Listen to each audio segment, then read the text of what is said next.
During this presentation, we will go into what is happening right now. I mean, we will take the trends in software negotiation right now, trends across vendors, and we will go into some specific trends and specific issues with individual vendors. But we will try and focus on some of the general trends. And we will also look at this a bit from a more game theoretical starting point, saying software negotiations are repeated games. And that means that you're not only negotiating for the coming 3-year period, you're actually laying the foundation for your next negotiation, which is equally important. And in some instances, a good negotiation result for the coming 3-year period can be a bad starting point for the next 3-year period. And we will try and demonstrate that in as well. But also what it means that it's a repeated game in terms of why you should negotiate each and every time, why you should actually spend time on trying to keep terms and conditions where you want them, to keep the prices down.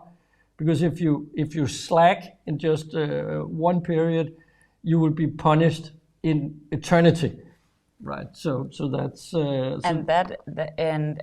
regarding the question, the comment you also had, Henrik, on the license metrics, we'll also go a bit into how you can optimize your licenses or your software contracts without negotiation. Yeah. So what is important besides the negotiation? Because as most of you probably know, you will have time to do some negotiation, but you don't have time to negotiate every software contract. So we have some input on what you can do in those situations as well. And then we'll try to repeat what we have said several times, that software negotiations, like many other IT negotiations, require good preparation.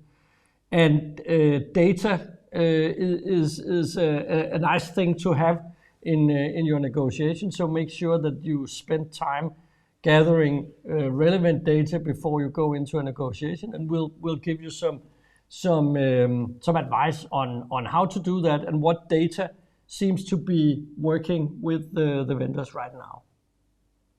Okay. Yes. So we have some general tendencies. Some of them are newer than others, but overall we have situations where most clients are becoming increasingly reliable on software.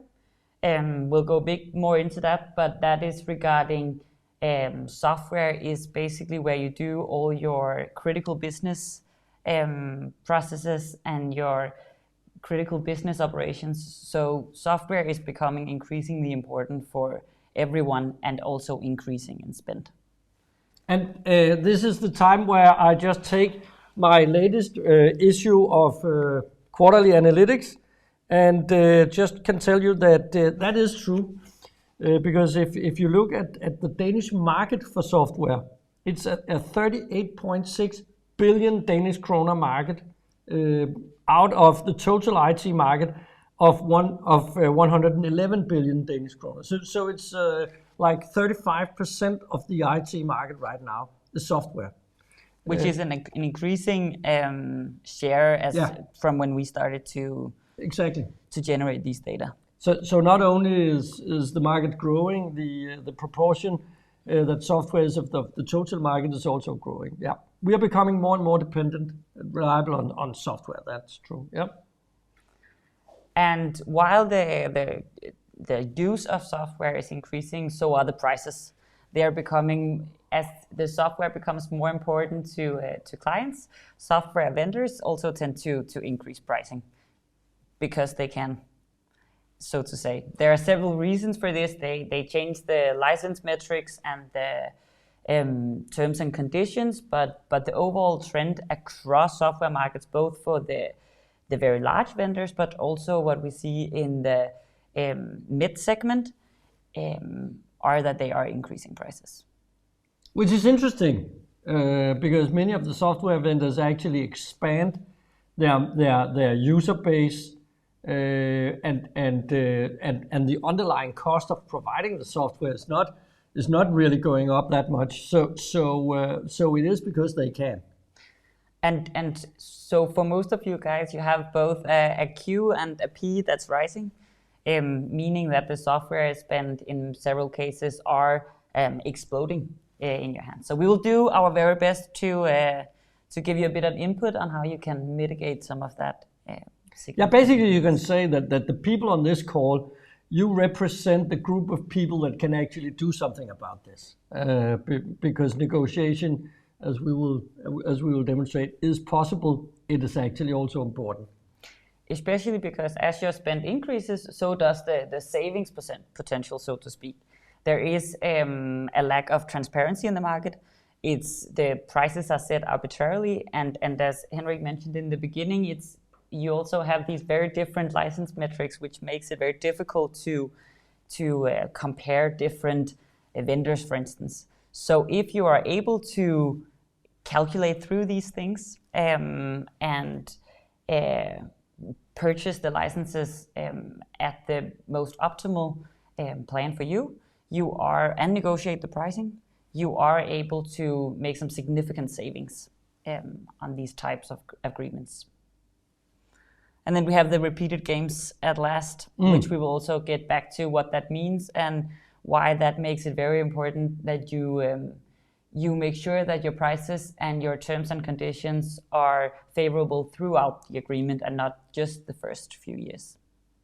It's repeated games, but it's also asymmetric warfare, right? So we can basically borrow some learnings from both of those areas. So from game theory, we can borrow some theoretic background there, but also the fact that you are negotiating with a de facto monopolist in some cases makes it basically an asymmetric negotiation. And what can you do in an asymmetric negotiation situation? Well, one of the first thing is you have to really consider whether you want the other part to set the rules for the negotiation. I mean, do you accept all the rules being set forth? That is why in real asymmetric warfare, why guerrilla armies can actually prevail over big countries. That is because they don't really accept the rules of engagement. They do things in another way. And this is also what we think you should do. You should not necessarily accept the way the rules are set out. We will come back to that a little later. But it is very important to understand that the only way you can win is to really accept the fact that it is asymmetric and you have to work accordingly. So let's move on. So as we started by saying is that software is becoming increasingly important for most of you.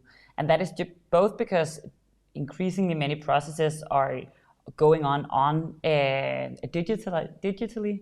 So information is being stored, you're having meetings online, you're having data-driven decisions, analytics is taking an increasingly importance in the companies and the overall strategies. And you also have these increasingly automated business processes.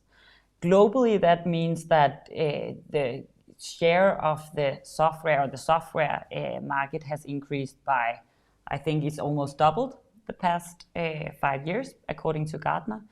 And as we see here, they expect that on global level, the share of the software market will be around 20% in this year, whereas we say in Denmark, which is more digitized than the rest of the world, that share is in fact up to 35% by now. So we have as a very increasing software importance. Yeah. And what we've seen is that while the software has become increasingly more important, the software market has consolidated around a few very, very large vendors. So we have the big five with Microsoft and Salesforce and Google. We have some very, very few big vendors that are very aggressive in acquiring minor companies. We see Salesforce purchasing Salesforce and Tableau and Slack, for instance, which means that the competition is decreasing in a lot of these software areas. And that also means that you as a customer have less outside options from smaller vendors and less competition, which is why they are able to increase pricing without any real consequence. And then we see that there is a high entry-exit fee for you guys if you are to purchase new licenses or exchange those licenses. Both because usually if it's not subscription-based at least, there is a high cost for the perpetual license. But even with subscription licenses, it is increasingly expensive to transit from one software vendor to another, both because of the internal knowledge, but also because you have to change all the information that's locked in those systems. So the last point is that we are seeing an increasing bundling of products. More and more products are being bundled into these very large packages with multiple functionality. And what that basically means is that if you have preference for one of these products, the vendors will do very much to lure you in to purchase these very large packages, because they know you'll then tend to use the functionality in these products instead of going out and investigating what other possibilities you have. For instance, we see it in Denmark very much with Power BI, where most clients use Power BI because it's accessible for free, instead of going down and asking procurement or legal if they're able to make a tender for a different analytics tool and so on. Yes.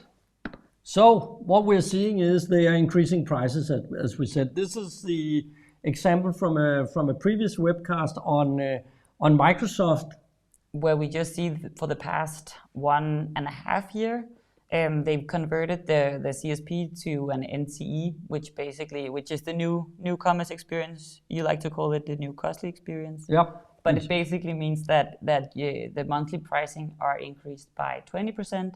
You have the increases on the key user products starting March last year, and then you have the latest price increase, which is a currency harmonization, which implies that all subscription prices or all cloud-based products are increased by 11%, starting from April this year.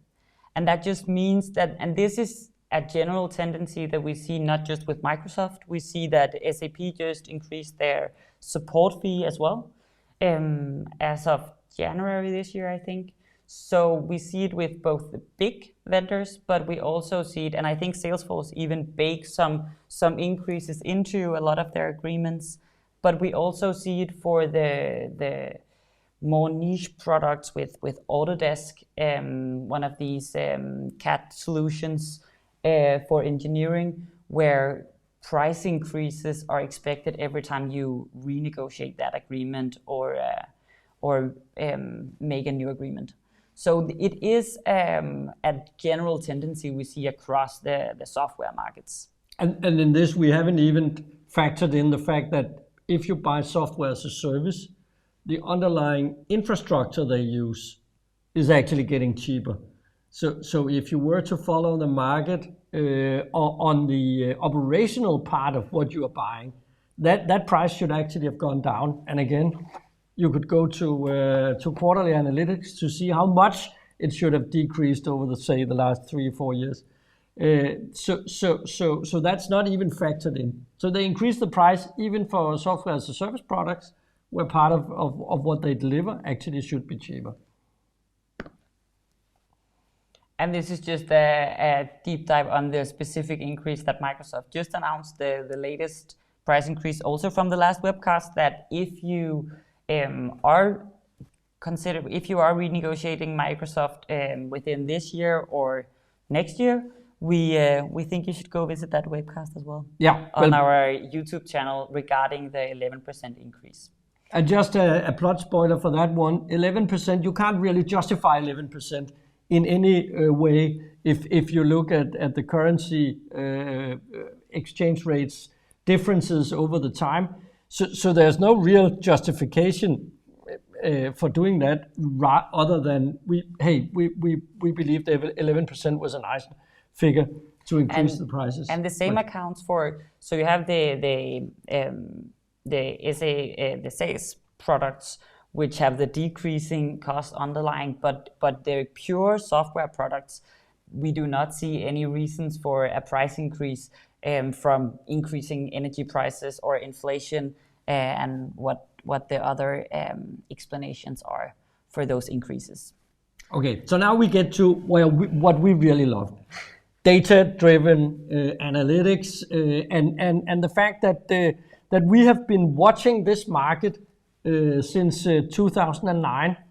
Well, you haven't, but we have, as a company, been watching this market since 2009, and watched these repeating games. Some of our clients we've actually helped negotiate, for example, Microsoft contracts several times. So we've seen these repeated games, and we have a lot of data on what the software vendors started out by offering and what the negotiation results were.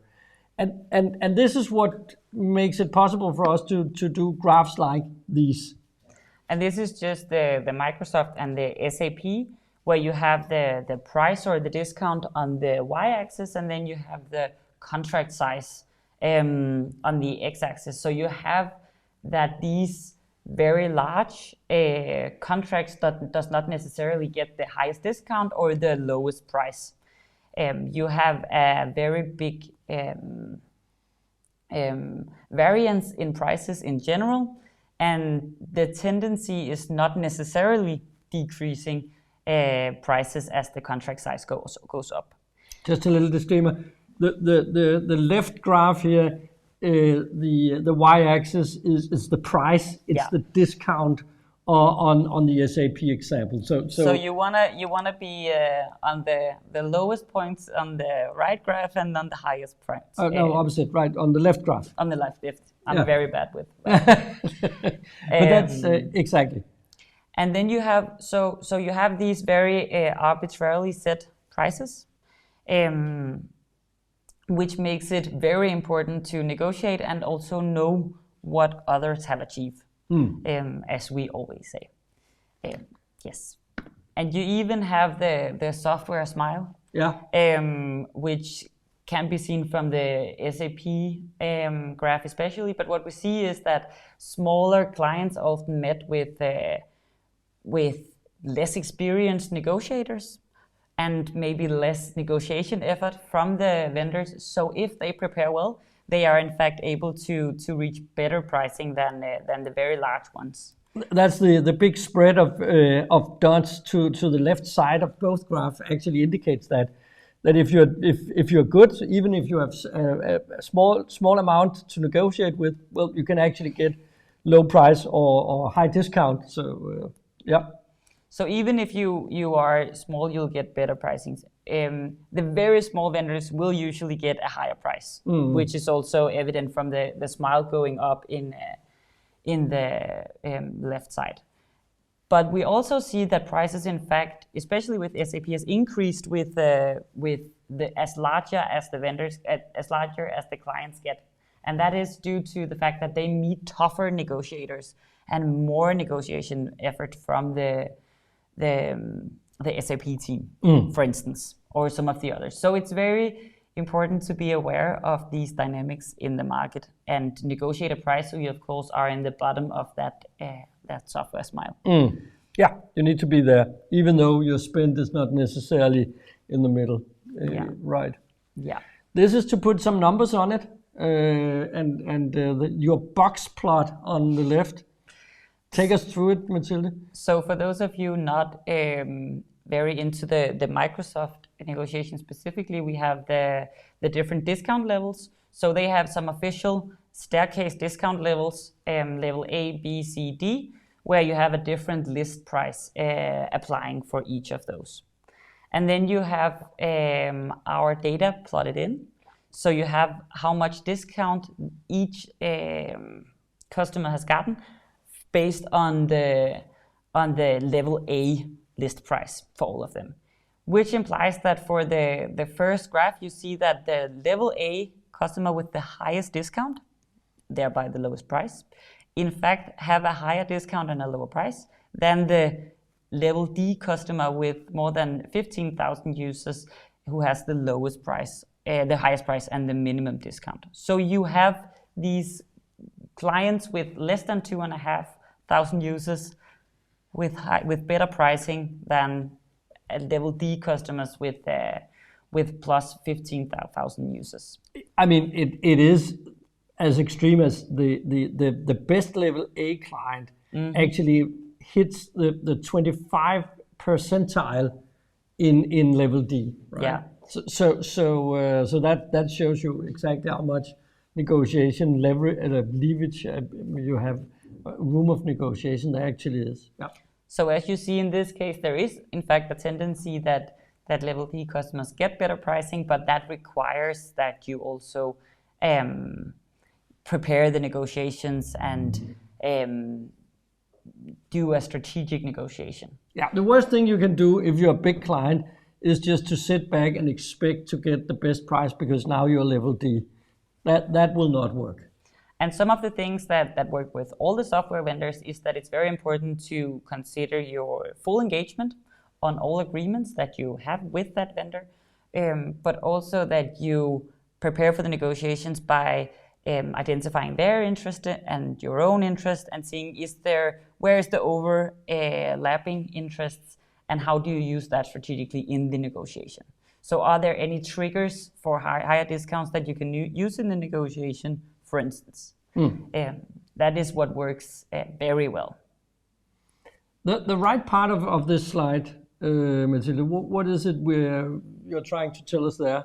It is that these tendencies that you have the different discount levels for each list price are triggered by including some of these strategic products. For instance, upgrading to E5 security in this case could be a trigger point where you get overall higher discount, or making the full E5 upgrade, or a unified support agreement, or an Azure commitment. And it is as simple as both the key account managers that you are negotiating with, their bonus structure is put up on these trigger points, but that is also due to the fact that it is Microsoft's overall interest to sell these products, which is also the bundling that we talked about in the beginning. They want to enter new markets. So when you are negotiating with monopolies, you have to look out for all the markets where they are facing competition, because that is the markets that they will be very interested in entering or increasing their market shares in. And be aware, we are not saying go buy E5 security to get more discount. That's not what we're saying. We're saying if you consider buying E5 security, and in many cases that will be people in your organization that wants to utilize parts of these bundles, so there might be a good case to do it. If you are going there, make sure you get the discount. I mean, so that is the most important message here, is that as you do expand your use of software, like we all do, make sure you get the benefit in terms of a better deal when you do it, especially when you hit that sweet spot of new product or functionality that's actually part of the bonus structure, like these that we see right now. Yeah, sorry. No, that applies for all the different software vendors. If there are some products that are very interesting for them to sell that you can sell from the negotiation, or based on these types of webcast or other places, are very strategic for that vendor, then you know that you should get a higher discount on the entire portfolio from that discount. And if the people you are negotiating with is not responding to that message, you need to escalate it. Because you should always, if you are increasing your commitment, you are also increasing your own login and the vendor login, and that should always be reflected in better pricing. Yeah. So this is also about knowing that this is how it is, but it might not show up at the table. They might be saying, yeah, that's nice. Okay, so you want E5 security. Good, you can get that. They might not demonstrate that it's actually of big value to them, but it is, and it needs to be utilized in the negotiation.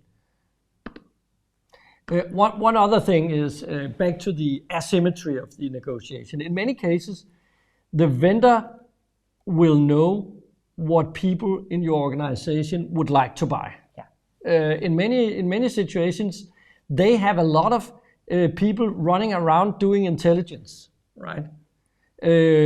On helping out people in your organization utilizing their products, and thereby also getting information on what the wants and needs of your people is. So they will know. So that's part of the asymmetry. In some cases, they might even have a better picture of the total wants and needs in your organization than you have. So make sure that you try to overcome that part of the asymmetry. And make sure, as we get back to later, control the flow of information just prior to and during the negotiation period. We'll get back to that. Okay, so this was mine. Yeah. This was mine.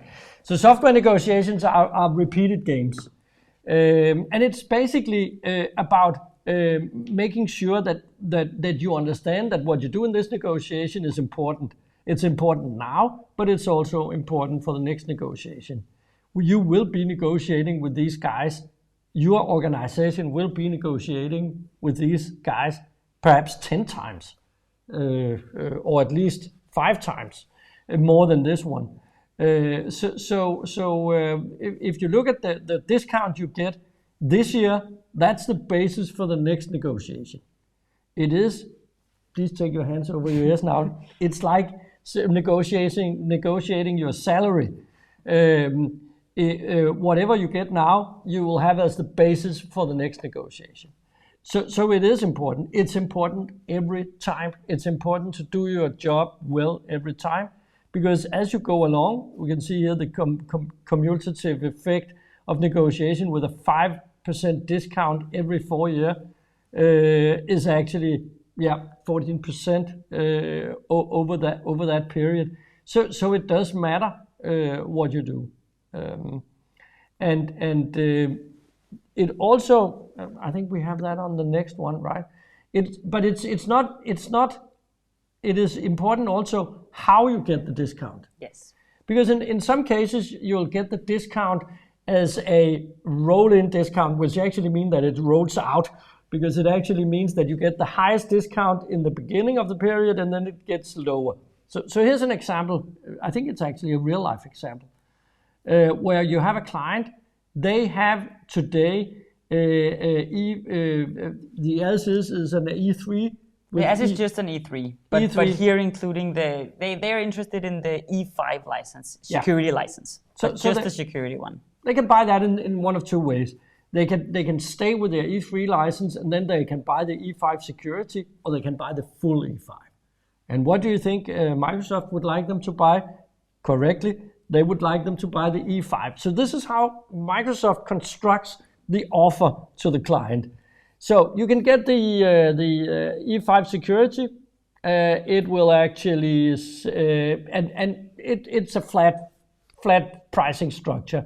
So you'll pay the 58.7 every year over the 3-year period. While if you buy the full E5, you'll actually get it cheaper in year 1, almost the same in year 2, and a little more expensive in year 3. And if we look here, the full E5 is a little more expensive over the period, but very close to the E5 security. So for just 4 million kroners over 3 years, you'll get the full E5. The full E5 with all the bells and whistles and all the things that's included. While with the E5 security, well, you're still staying back on the old boring E3, and then you get the security products. But hey, everybody in the organization would love the E5, and it's only a few million bucks more expensive. And if you continued negotiating on this one, you could probably make them the same. Yeah. But it's still a shitty deal because you'll end up paying much more in year 3, and that will be the starting point for your next negotiation. So if in this case the client is only really interested in the E5 security and will probably not use any of the other functionality, this means that in year 3, for the next negotiation, it will be very difficult for him to come at the table and say, I think I want it cheaper this year because I'm actually only using the E5. In that case, he would at least have to be very, very convincing in the rollback scenario, rolling back to only the E5 security. Whereas the smart negotiator who had the full E5, the E5 security only in year 3 would have an easier time perhaps upgrading if he's considering rolling out some of the functionalities in the coming 3 years, or staying with the license as he has in year 1. But now I'm the client. You will be the consultant, right? So I'm saying, okay, I understand that. But I really like the E5, the full E5. I actually would like to have it. So what should I do now in this negotiation scenario? This is the latest proposal we've got. You should stay very, very strict on the fact that if you are to purchase the full E5, you want it at the same price as the E5 security only, because that is the only functionality that you for certain will use. But not only that, because as we see, we have the average discount is close to that. You want a price that is good in year 3 as well. Yeah. So you want the ramp in discounts to flatten out. It is better for you in this case to have the same average discount, but paid at the 58 million kroners in all 3 years. So you want that ramp in the volatility of the curve to flatten out. Yeah, and the more creative way would be to ask them to basically turn it around. Say, okay, I can live without the discount in year 1. Just give me a lot of discount in year 3, and perhaps even a steeper curve than they have. So yeah, I can pay even more in my year 1 compared to your year 3 if we just turn it around. But obviously they won't go for that. But they should be able to accept a flat discount structure over the period, which is what you should be aiming for, exactly. So the overall takeaway here is basically that if you are offered these rampant discounts, be very aware of the end year price for all types of software agreements, because it's very common that you get some rampant discounts while you're rolling out the functionality. And it makes some sense. But you have to make sure that your price in year 3 actually reflects your actual value in that year as well.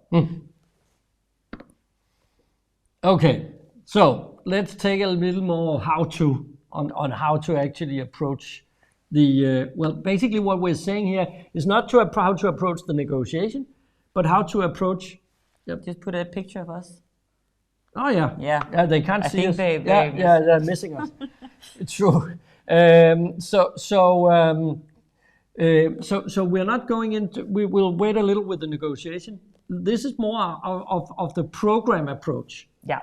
So as software becomes a larger part of your total IT spend, which it probably does, as you probably have neglected some of the software products for many years. Not all of you, some of you, or perhaps people you know. We do suggest that you also take a more programmatic approach to this and consider having a cost out program. And what we have seen both recently but throughout years as well is that there is very much different on how structured you approach these software negotiations, especially as the area has increased, but maybe also as your company is increasing and IT procurement becomes more professionalized. So what we basically say is that the ground rules of doing this is that you consider all your software agreements, and you assemble them within the software vendors. So not the resellers of the software, but the actual vendors. And then you consider what are how do you call it? You conduct a spend analysis where you basically classify the software vendors based on the size impact on your total spend. So you take all the vendors, put them up aside and say, what are our largest software agreements? Is there any of them we just negotiated, or is there any of them coming up? And those are the one you choose for these software programs. The interesting thing is that most of you will. You get back to that. The niche play. Yeah. Sorry, I won't take that right now. What I will say though is this requires manpower, right? And many of you will say, but we do not have the manpower. And our only response to that is, go get the manpower. This is probably the best investment your company can do in terms of hiring people. That is hiring people to actually tackle this problem. You have the analogy with the parking guy. Yeah, it's like what we say is this is like hiring parking guards in Copenhagen.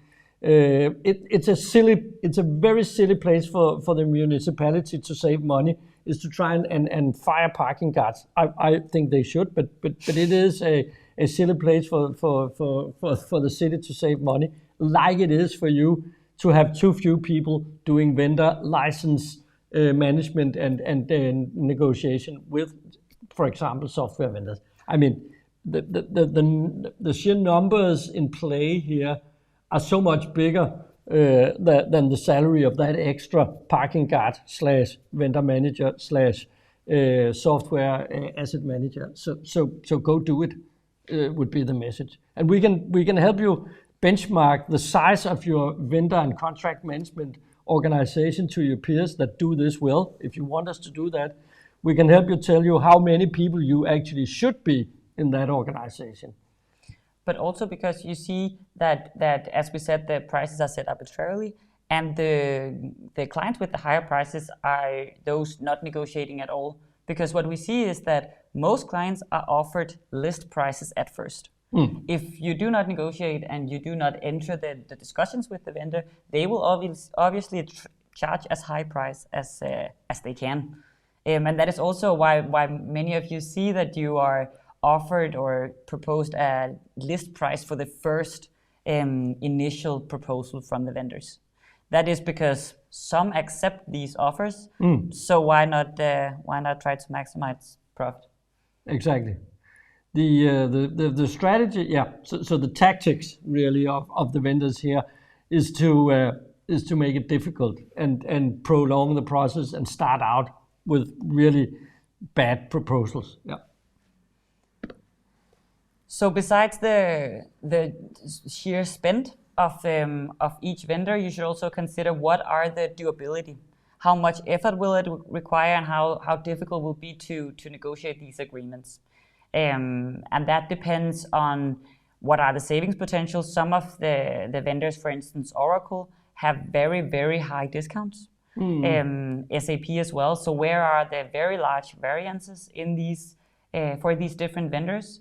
And how complex is that negotiation? What are you facing when you identify which contracts to select for your cost out program? And it's important to say that the graph you have on the right is an example because it's individual. Yeah. For you where these vendors will fit. Your annual spend will of course be different, but also the effort required and the doability will also change based on what data you have available at hand, how much you prepared last time, and so on and so forth. And also what situation you're in, because for instance, if you are facing a merger acquisition type of situation, the terms and conditions in these agreements might be more favorable or less favorable for you to do that merger or the acquisition. So it depends on the situation, and it depends on your spend, and it depends on your available data and knowledge for each of these negotiations. So it's very individual when you decide on which software vendors to prioritize in such a software program. Yeah, and how much time to allocate really, because there's not, I mean, if we go back on the first 4 of them, 5 of them, we would say it's not really a decision whether you want to negotiate with them. You have to negotiate with them, but it's more a matter of how much time do you want to allocate to do it, right? So, yes. And when we then consider these types of agreements or software vendors, we basically say there are 3 overall types with the software cost out glasses on. So we have the very large agreements, which accounts for most of the spend. Often it accounts for 70% of the total spend, and that is the ones where we say you don't have a choice to negotiate. You should always negotiate these very large agreements, and that accounts for Microsoft, SAP, Oracle, SAS, Salesforce, IBM, and those are also the place where we say you should make the largest negotiation effort, or at least a substantial negotiation effort.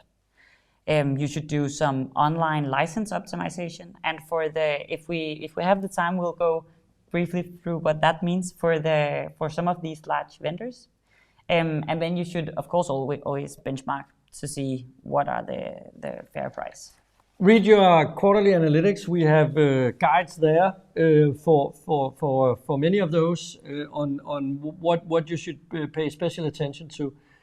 So those are areas where you need to spend a lot of time. Then there's the niche solutions, which are a place where we spend a bit less time in these webcasts to approach, but is often a very important product for each of yours. And these niche solutions are the industry-specific software, which also comprise a substantial part of the software spend. So they are not as large in general in the total software market or in the overall software market, but often have very, very large market shares in each of the industry-specific software markets. So you have these banking systems and the specialized engineering programs where you have an oligopoly, whoa, that was difficult to say, like situation with very, very few competitors in each market. So and usually also with quite a high login, because you have all your knowledge developed for that specific solution. And we say, because you have a large login in these situations and you have these oligopolies, you need to also put some negotiation effort into that. Can you negotiate with these companies? Yes, you can. Do you need some insight into what others paying? And yes, you do.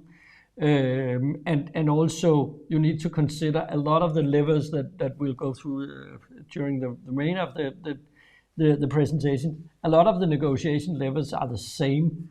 In some cases you have a little room for negotiation, in others you will have a big room for negotiation. However, we say as well, for the large agreements, advise you to do some ongoing license optimizations all the time. Make sure that you have the licenses that reflect the actual usage and business value of each license. We say in these niche solutions, it may make sense to do those, to take those efforts at each negotiation. But there you should spend the time to calculate these different license scenarios, and even though they are not easily comparable, you should make the effort to ensure that you have the optimal pricing, because there is a large difference in price, in the total price and then your total cost, if you purchase the license user-based or server-based or based on your revenue or whatever that specific license contract is. And often with these vendors as well, you can negotiate the metric as well. So then the metric differs across agreements, is what we see. And you should also benchmark these type of agreements. Then we have the minor agreements, the long tail. The very long tail. Which is typically a very long tail. It's typically, could be hundreds of smaller software agreements. And what we say here is that of course you should take into account how big is that spend. But we also advise you to put some negotiation effort in it, especially for the top one of the long tail. And our advice here is that you at least ask for 2-3 proposals. Maybe not spend the same time on the license optimizations and the recalculations, but just reject the first few proposals and ask for a new one, because chances are that you will in fact get a better price from just saying, we don't find it reasonable, we need better pricing, that is not reasonable, that is not what we hear elsewhere in the market. There is high competitions in these markets, so the vendors have higher incentive to provide you with better pricing.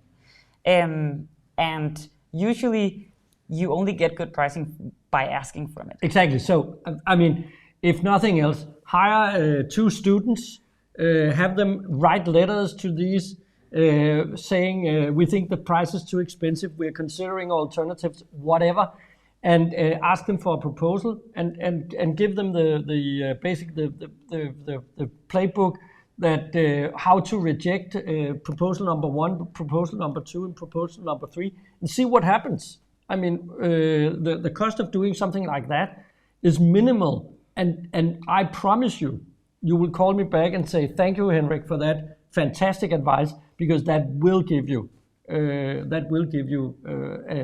result. It's a numbers game, and these vendors are more interested in keeping you on, paying for their software, because losing a software customer doesn't do anything to your cost. It only do something to your revenue, right? So they will go a long way. Remember that. Try and put yourself in their place. They will go a long way to keep you buying their software. So why not give it a try? Not everyone in that long tail will respond. Some will. Okay. And then we go into how to negotiate software. And really what we're talking about here is basically how to negotiate the large agreement and the niche solutions. Yes. I mean, where you do spend some time on negotiating. And of course, just to very briefly, on the large and the minor agreements also depends on your own size. If you are very large corporations, your tail will of course be higher. Yeah. So there will be more vendors to negotiate. Yeah. The sheer krona, dollar, euro value of the tail, of course, also reflects the potential. Yeah. So if the tail is 3 million krona, obviously the potential will be quite small. But if the long tail is like 30 million or 50 million krona out of a, I don't know, 500 or 400 million krona software budget, then of course, even though the tails look small compared to the larger point, to the larger contract, it is still a substantial amount of money that can justify putting some resources into it. So yeah, and that is, we tend to get, even we as consultants, when we go out to clients, we tend to get snowblind or number blind, you could say. So we're looking at a 2 billion Danish kroner IT budget. They're spending 500 million Danish kroner on software. And then there's the tail, and it seems completely insignificant. But if you look at it, it's actually real money there as well. So if you're a big company, I mean, try and look at that in that way, because there is money to be saved. You just have to industrialize your approach a little more. And in that case, you will also be more valuable to those vendors. Yeah, exactly. Yeah. So, but now we are back to the big negotiations, the big talks, the big money, the big contracts. And one of the most important thing here is, and I know it is shitty to hear this if you have a negotiation next month, but preparation is important, and begin the negotiation as early as possible. They take time. And we have, I mean, a 100% confidence by looking at the data we have in front of us in saying those clients that start early get good results. That's how it is. While you might not be able to prepare as well for the negotiation that you have in June or July, make sure you also start out preparing now for those negotiations beginning of next year, really, because it takes time. And for the very large one, we advise you to start a year in advance. Yeah. After the renewal. So start the renewal discussion, start the data collection, start the strategizing, the benchmarking, start all those processes well in advance, typically a year before. And also what we've seen lately is that with these vendors that are increasing prices, if you start the renewals early, you may be able to avoid some of those price increases because you put an anchor in the initial proposal prices half a year in advance of your renewal. Exactly. So we've seen cases where this is in fact a very concrete way that we see that if you begin early, you get better pricing. And then remember, the people on the other side, they have to convince guys in their organization that you need a big discount, that you need special terms and conditions and so on. There's also processes in these organizations. They're big organizations. They are difficult organizations. They are set up to make it difficult to give you the discount. They're not set up to make it easy. So that takes time as well.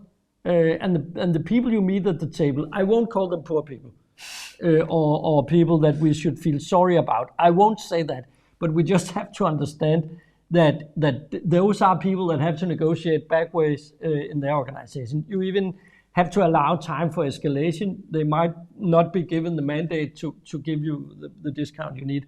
That also takes time. So it takes time. And then number two is more a psychological thing, which we think is extremely important.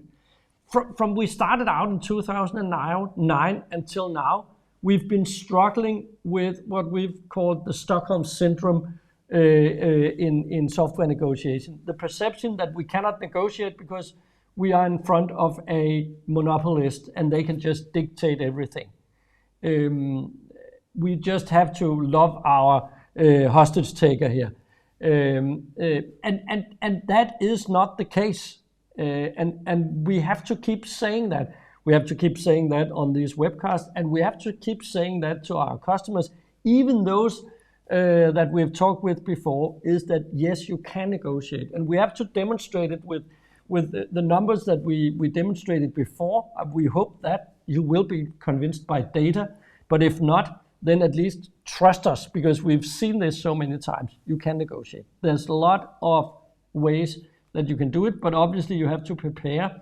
You have to get some data, and you have to understand how they think.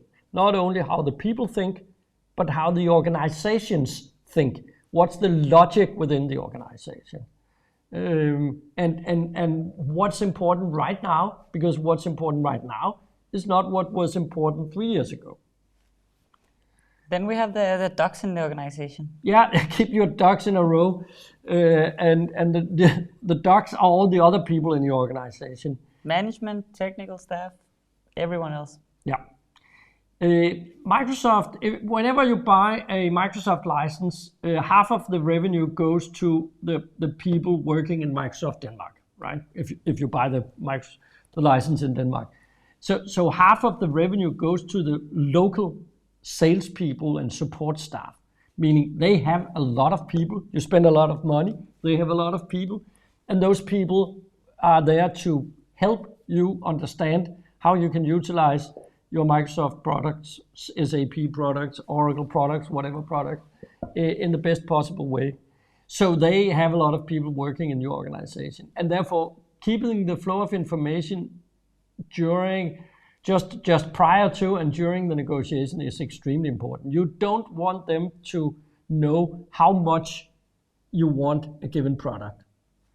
And what we hear is that they will approach these very big software vendors, especially will approach the different places in the organization who feel flattered by being by that contact.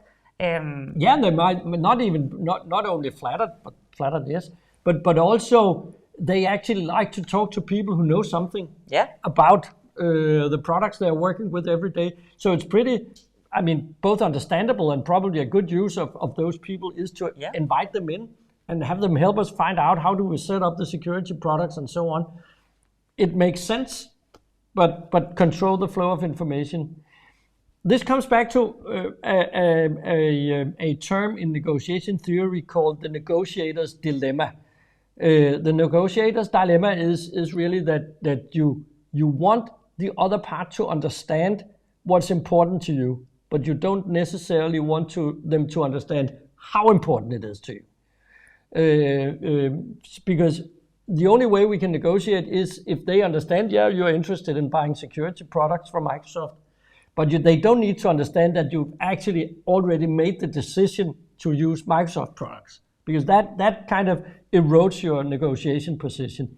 And therefore, keeping that flow of information, for example, by saying to everybody in the organization that, we are interested in these 5 products, but we haven't decided yet on whether to buy them from this vendor. That's one of the most important parts to control. And from management as well, if you are communicating a cost out and you need to decrease cost, if management is speaking with a different tongue, that will also impact the negotiation negatively. So it goes for all kinds of directions, that you need to make sure that you're speaking in the same language and with the same agenda. Yeah, when we are involved in negotiations, we actually do make speaking papers for management. Yeah, it needs to be simple for management to be able to use it. So we have these simple speaking papers that they can use when they get a call from someone from the vendor, which often happens. Is that if your CEO gets a call from the CEO of SAP, for example, he or she is most likely to take that call. CEOs talking together, that's what they do. So the person, your CEO, will be likely to take that call. In that situation, it is extremely important that your CEO knows what to say, because it will be good if they have the speaking paper. Point number 1, we are in a budget squeeze right now, and your contract is actually one of those that we are really looking at. Could be message number 1. Message number 2 could be, that's right. I heard from my guys that we are looking at your security products, but we're also looking at others. And basically, if you are to hear my opinion, but that's just my opinion, I think it seems like you're pretty expensive on those products as on your other products. I mean, those kind of messages, it doesn't need to be very complicated. It just needs to be the 4 main points that you want to get across, and make sure that the top management also convey those messages, because that makes things a lot easier. Then we have one of my favorite ones. And basically one of the, also we've done this for 14 years now, but this is actually something that we've done more and more over the last years. And that is taking the data-driven approach. By mapping your current usage and identifying future needs. The identification of future needs also refers to identifying negotiation levers, and it's not necessarily the data-driven part. That is also what kind of new products are we looking into, what kind of scenarios are we investigating for the coming period. But mapping your current usage is very much refers to taking the data-driven approach. And what we've seen is that a lot of these softwares, you can actually see how much are we using them. Are all users using it the same way? How often are they using them? Because it's easier for the negotiator, as you say, regarding why it takes time. Then people you're negotiating with also has to defend this case internally in their organization. And it is what we've seen work very well, is that if you can document on paper how much less some users are using the products, then you might be able to get a higher discount for those, because it's easy to communicate internally as well why these users should have a special high discount or special terms and conditions. It gets back to Henrik's initial frustration on metrics. I mean, the vendors, they have selected some metrics. They say, okay, for Office license, it's basically, okay, how many users do you have? So that's the metric there. It could be other metrics. It could be how many minutes are you using Office in the organization. It could be, it could be any metric, but they have selected a number of metrics. And those metrics they are portrayed as basically carved out in stone, something you can't change. In some cases, you can change them, actually. In some cases, you can actually challenge the metric. You should try and do that. I mean, if you don't think the metric is basically right for you, try and challenge the metric. But if you can't challenge the metric, like saying it probably won't fly if you say to Microsoft, I'd like to pay according to how many seconds we are using Outlook or something like that. That probably won't work. Then demonstrate to them that paying for all users doesn't really make sense, especially not paying the same for all users doesn't really make sense, because there's a wide variety in how much they use it. And that actually flies. The important thing here is that it's not only logical, it's not only reasonable, which it obviously is, but it actually works in the negotiation. This is the main message I need you to take back. It's back to the Stockholm Syndrome. You can negotiate. If you demonstrate to the vendors, we actually have a large proportion of these users with a very low use of your software, they will give you better discounts. And for some metrics, it is also important for the future needs. For instance, if the metric is dependent on your total revenue or your revenue generated on a specific platform, it's very important to ensure that in your future contract period, the metric is not a liability for your spend with the software vendor to increase significantly. Those of you who want to go into negotiation theory a little more can read our research on it. We've even written a book on it in Danish, and we have some webcasts also on negotiation theory and how to negotiate. It's basically just the very brief version on this slide is you need to understand what you are headed for. I mean, you need to have some kind of target pricing. You need to understand what others have achieved for a similar negotiation in order to set your ambitions, both ambitious and realistic. Then you need, so it needs to be data driven, and you need to work out what is an attractive deal structure and make sure that your interests are clear, but also need to understand what is really the interest of the other party. And then you need to map out what we call the BATNA, or what is called the BATNA, the best alternative to the negotiated agreement. What can you do if you do not agree with the vendor? And in some of our other webcasts, we've gone through some of the obvious BATNAs in software negotiation. One of them being postponing the signature of the contract, saying, okay, so there might be a deadline, but if we can't agree before that deadline, well, negotiate beyond the deadline. Your software, the question is, will they really turn off the software if you're still negotiating? No, don't expect them to do that. And also the BATNA is also one of the most important points in the negotiation strategy. All are important, but what we've seen work very well with the big monopolies as well, that you have something and you know very well and have aligned with all your stakeholders what your alternative is if you do not negotiate an agreement.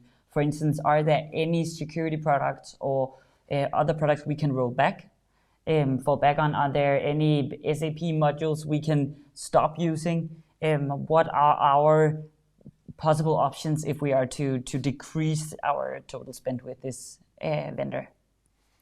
And of course, relevant questions to answer before you reach out to the vendors. Do we have the target zone defined? Do we have a timeline for this negotiation? If it's a very short negotiation, make sure that you've set aside at least the resources you need for 3-4 negotiation meetings, because you'll need that at least. And have we briefed all the relevant stakeholders inside our own organization before we reach out? So we make sure that the ducks are in a row behind us in going into the negotiation.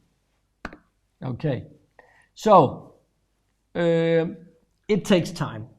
It's like a Wagner opera, one of the long ones. It actually takes several iterations. Why? Because that works for the vendors. Because by giving you, as Mathilde mentioned earlier, by giving you bad proposals the first 2 or 3 times, most of the customers will actually give up. Make sure you're not one that gives up. Keep on going until you get into your target zone. And it might even take a few offers to get the proposal on the right baseline, and there are certain things that need to be in order for us to solely discuss prices. Also to get in on what is the actual scenario that they want and the one we want in the negotiation. Yeah, this is a little on the Stockholm syndrome, the perceived monopoly. In some cases, it is a monopoly, but in some cases, it's just, what you have is just a big lock-in. It's going to be extremely expensive, probably prohibitively expensive to exit this vendor, at least in the short term. But what is always important for these de facto monopoly situations or very high lock-ins is to investigate where is it that this vendor do not have a very high lock-in with us yet, exactly. Or where is it that they do not have a monopoly? Yeah, because that will be your negotiation maneuver room. Yeah. Okay, I think we've been through this one already. So understand that on the other side you have a company, but you're negotiating with people, right? So and you're facing an account manager with a certain mandate. Behind the account manager is a country manager, an EMEA commercial manager, or whatever they're called in the given software organization, and with a higher and higher mandate. And of course, if you're a big organization, you should expect that your negotiation should be escalated. If you're very small, I think that if we call Microsoft and want that to be escalated to business desk in Germany, I think they will probably laugh at us. But many of you are coming from organizations where escalation is going to be a part of the negotiation. Especially if you have something interesting for them, some lever regarding an increasing cloud spend or being a greenfield case for a new product or a new analytics tool. If you have anything, any projects coming up or any specific use cases that could be very interesting for the vendor, these are some of the things that may not be that interesting to the account manager, but may be very interesting to a country or a commercial manager of EMEA. So consider if you have some projects coming up or some storyline that you can use in the escalation. And then to the data-driven approach. We've built a number of small and in our own opinion, very smart tools that collects data on the usage of your software. You can do this yourself as well. It's just a matter of setting aside time to do it. Call us if you want to borrow some of our tools, and we'll find you a very suitable deal. We can negotiate that. But really, it is about getting the picture on your usage. On SAP, we've developed a tool called SAP Soup. It's a long story why it's called SAP Soup. But SAP Soup goes into the core of the transactional engine of SAP and collects very granular data on how SAP is being used, and allow you to basically determine whether you have the right user licenses for the individual employee. Also because as many of you probably know, the SAP license plans differ very much in price. It's a factor 10 every time you need an additional rights. Exactly. So the slide in back of us is not about SAP. We're talking about those of you being confused right now, do not look at the slide. We're just talking about SAP. We'll get back to the slide.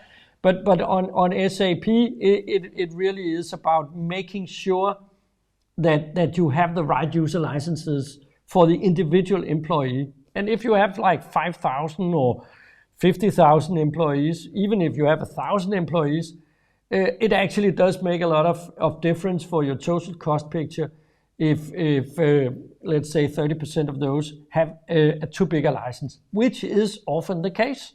Because obviously this has been designed and negotiated and set up in a way by the vendor to make sure that you...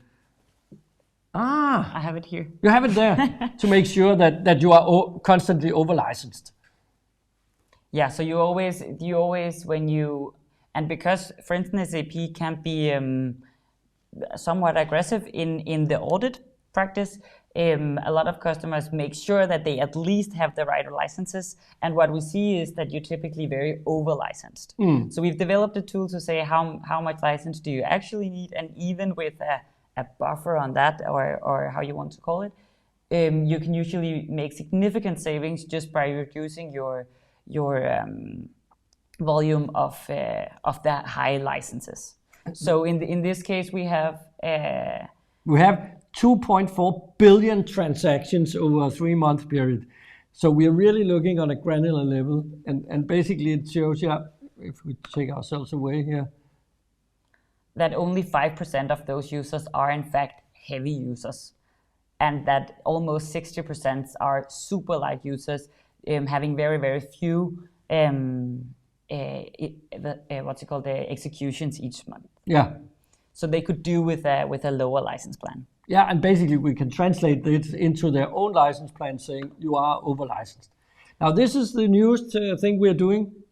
That is with Microsoft, where we basically do the same and say how many interactions do each user have on the different Office applications, and how many mails are sent, how many meeting invites are sent, and so on, and distributing them based on the type of user that they are. And this can be used in 2 different ways. So you have here it's matched with some HR data or some data identifying what type of user it is, according to the hiring. And what we can see is that basically the white collar users use the product significantly more. I don't know if we can remove ourselves. We see that based on we have the number of activities on the x-axis and the number of users on the y-axis, and what we can see is that they are distributed quite equally. We have that the white collar users have a lot of white collar users have many activities. But what we also see is that the blue collar and external users have significantly less performances each month. And of course, you can use this in terms of optimizing your license plan, so you can change the license plans. But this can also be used in the negotiation. Because if you have, for instance, we know that it can be a lot of work to work with several different license plans, making sure that everyone has the right one. And for instance, the F3 license in Microsoft, for instance, cannot access the computers. You don't get the windows on the computers. You have different screen rights and so on. So what you can do is you can negotiate a special discount for those users. Back to the data-driven negotiation and being able to explain your usage. And even in those situations where you do not have these kind of data available, for vendors, for software products where you don't have that kind of data available, we always think you should check for it and use it in any way you can. But in the cases where you do not have that accessible, try to work with the license metrics and investigate, can we segment the users into different values, and can we somehow document that these type of users, for instance, if we are a factory, do we have some factory workers who are now licensed with a full license of some certain software product who don't have the same need, and who could do with a shared account or so on. Make the case to Microsoft and understand that what Microsoft wants you to do is to give everybody, even those working in the canteen, giving everybody in the organization a license. That is their main interest, because that's the way they can drive usage and make sure that they have they are in a better place next time to negotiate, is that you are actually using their products. So their interest is that they all get the highest, the biggest license. The only way they can do that, if you presented them with the alternative, is to lower the price. So that is why you have a room for negotiation. You can demonstrate alternatives within the license plan and tell them, but hey, we would actually like to have the E5 for everybody, including those not really using it. And that accounts for all the software vendors. They always have back to their interest, they always have an interest in you using their software, because that also implies that you have a higher login. So always investigate the actual usage and the future usage as well. What are you expecting to use? What are your different scenarios for your usage? Understanding where you're going is also important. Yeah. I mean, people tend to negotiate a contract based on where they are right now, and then basically extrapolate that over the period without really looking into the actual expected growth. Make sure you understand that, because there's a difference, of course, whether you promise to basically consume that much and whether you expect to do it. Because even sharing the expected growth can give you some discount in the negotiation. Yeah, we've seen it with pretty high discounts just from saying we can only commit a conservative scenario because we cannot live with the risk of the aggressive scenario, but we'd like to invite you guys in to help us reach the aggressive scenario, for instance, after the negotiation. And that is often a place where you can reach better pricing across software agreements. Or maybe if you are interested in a more aggressive rollout of new functionality, for instance, it may be able gives the vendor's incentive to provide you with consultancy and free working hours and other kinds of different options than just good pricing. This is actually where you have to be the salesperson. Yes. Right. Now you have to sell them the great and bright future that might come, the aggressive scenario, and tell them that this is actually what you, dear account manager, you can go home and tell your organization that you've actually secured a deal that will allow the software vendor to be on that blue journey going upwards towards the 7.2. While we haven't committed that, it is really the opportunity of the deal we are making. Do you want to be on that journey? And paint that picture. Paint that picture of richness and prosperity and huge bonuses for the account manager as you go along, and then make sure that you don't commit to it, but get the discount that comes with it. Because that's reasonable, isn't it? So the last thing I think we will get today is really investigate alternatives. And that is also, that accounts both for the bright future, but also the very dark future. Yeah, that is, the alternatives is really the dark future, right? The alternatives is in this case, the alternative to Microsoft is the very dark future, and then you have the Microsoft offerings, which are the very bright future. Exactly. So you need to identify what are the potential places where we might buy additional functionality or additional commitment, where we increase our current usage of the licenses of the software. Those are the bright picture, but you also have to paint the picture where you say, we've looked into this, and if we are not able to reach pricing that we can live with, or good pricing, we have to roll back on some of the very expensive products that you are presenting us with. And what we've seen is that even, at least with the very big vendors, even with the few products that where you just make the business case that is enough initiative for them to provide you with very good pricing.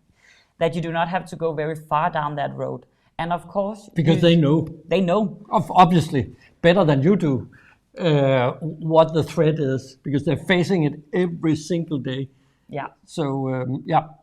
And especially for in this case, we have the Microsoft example here, but with SAP, it could be that as more of you are converting into the S4 HANA or considering RISE, you might reconsider your entire ERP strategy.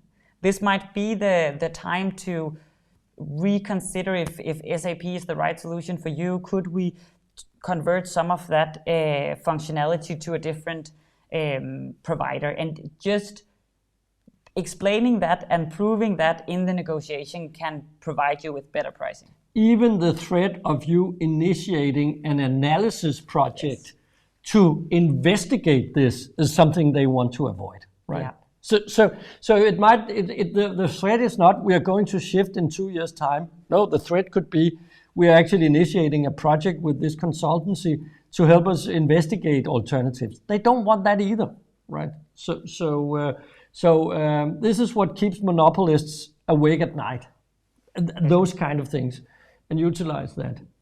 Our time is up. We promised that if we had the time, we'd go into the specific vendors. We didn't have the time today. There are other webcasts on the YouTube channel. Go there. Or else, if you have a specific contract discussion coming up or contract renewal coming up with a specific software vendors or multiple software vendors, please reach out. We also welcome to that. We would also love to elaborate on the specific ones. We have one offer for all our clients. Send us a contract and we'll tell you whether it's worth benchmarking it.